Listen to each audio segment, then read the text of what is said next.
د کفر نظام چلیږي خو د ظلم نظام نه چلیږي ځکه خو په کفري هیوادونو اروپا یا لندن انګلستان برطانیه کې د کفر قانون دی د کفري نظام دی مګر هم د عدل دی د انصاف دی هر یو سړي پوښتنه کیږي هر یو سړي ته حقوق ورکول کیږي هر یو انسان ته د انسانیت په نظر کتل کیږي دلته دا نشته چې ته د افغانستان نه راغلی ته د پاکستان نه راغلی ته د انډیا نه راغلی ته تورې یا ته سپینه یا ستا رنګ تور دی یا سپین دی دلته خو انسان څه کوي چې د سپین پوښتنه کیږي د پیشو هم پوښتنه کیږي تاسې به لیدلي چې د جمعې دوه په برطانیه انګلستان لندن کې یو قوم پرست پارټي ده چې تعداد یې ډېر کم دی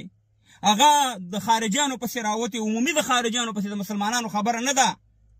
دلته د شپېتو ملکونو خلک ژوند کوي او دا د شپېتو ملکونو خلک ټول په خوشحالۍ کې ژوند کوي ټولو پسې راوتې ویل چې دا د دې وطن نه ووځي اخره کې در باندې ویډیو هم ګورم د برطانیه د حکومت صدراعظم او نور حکومتي چارواکي راولګېده 600 هغه کسان یې ونیول مابسونو ته یې ولېږل او نورو پسې ګرځي چا ته یې 3 کاله قید ورکړو چا ته یې 3.5 کاله قید ورکړو چې تاسې څنګه د خارجیانو پسې راوتې وئ راشه زموږ حالات وګوره راشه زموږ د مسلمانانو حکومتونه وګوره چې نه په کفري سیستم روان دي او نه په اسلامي سیستم روان دي وروره دلته ته په برطانیه کې یوازې افغانان ژوند نه کوي دلته به 3.5 لکه افغانان به ژوند کوي مګر دلته 18 لکه پاکستانیان هم مهاجر دي دلته همدغه شان دي تقریبا په میلیون هاو انډین هم ژوند کوي مګر ټولو ته یو رقم ته حقوق دي د ټولو پوښتنه کیږي دلته ته په صدراعظم باندې عریضه کولی شي دلته ته پولیس باندې عریضه کولی شي دلته ته په غټ نه غټ د حکومتي چارواکي تا سره ظلم نشي کولی دلته د مکتب مصرف چې دی د یو ماشوم د میاشتې $1000 دی دا د حکومت ورکوي نور خو څه کوي چې کور یې ورکړی پیسې یې ورکوي چې د چا کار نه د ژوند سهولت یې ورته برابر کړی دوی د مفت شفاخانه د مفت مکتب د مفت پوهنتون د مفت راشه وګورئ زموږ حالت ته وګورئ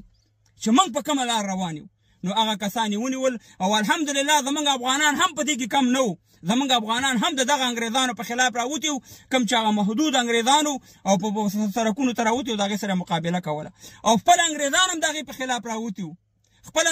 نور خلک هم د هغې په خلاف راوتي وو پاکستانیان انډین چې دلته دا ملک باید وران نشي د ملک سیستم خراب نشي نن یو کس پسې ګرځي چا چې دا کار کړی چا چې د خارجیانو په ضد باندې شعارونه ورکول چا چې دوکانونه سیدل چا چې جوماتونو ته نسخان رسول یا چا چې کورونو ته هغې پسې ګرځي مهربانه نیسي او مابسونو ته یې ورچوي دې ته وایي عدل او انصاف دا نه ګوري چې دا زما انګریز دی هغه وایي ما دپاره انسانیت مهم دی دا زما وطن دی زه وطن نه بدناموم او نه خرابوم دا ویډیو هم تاسې وګورئ د صدراعظم او دا کسان هم وګورئ چې ونیول او مابسونو ته یې ولېږل بله ورځ ما ویډیو کړې وه ما ویله چې حالات خراب دي په برطانیه کې نن هغه دی حالات بېرته په یو ورځ 2 ورځو کې بېرته نارمل شو او نارمل زندګي روانه ده دې ته انصاف او عدل او داسې ملکونه به همیشه ترقي کوي او موږ به په وروسته ونیځو I guarantee you will regret taking part in this disorder. The police will be making arrests. Individuals will be held on remand. Charges will follow. The 3 men sentenced today are the tip of the iceberg. And convictions will follow. John O'Malley, for the offence of violent disorder, the sentence is 32 months. People in this country have a right to be safe. This violent mob do not represent our country, and we will bring them to justice. 3 years for Derek Drummond. The court heard that Drummond had lost his job since handing himself into police and that he was deeply ashamed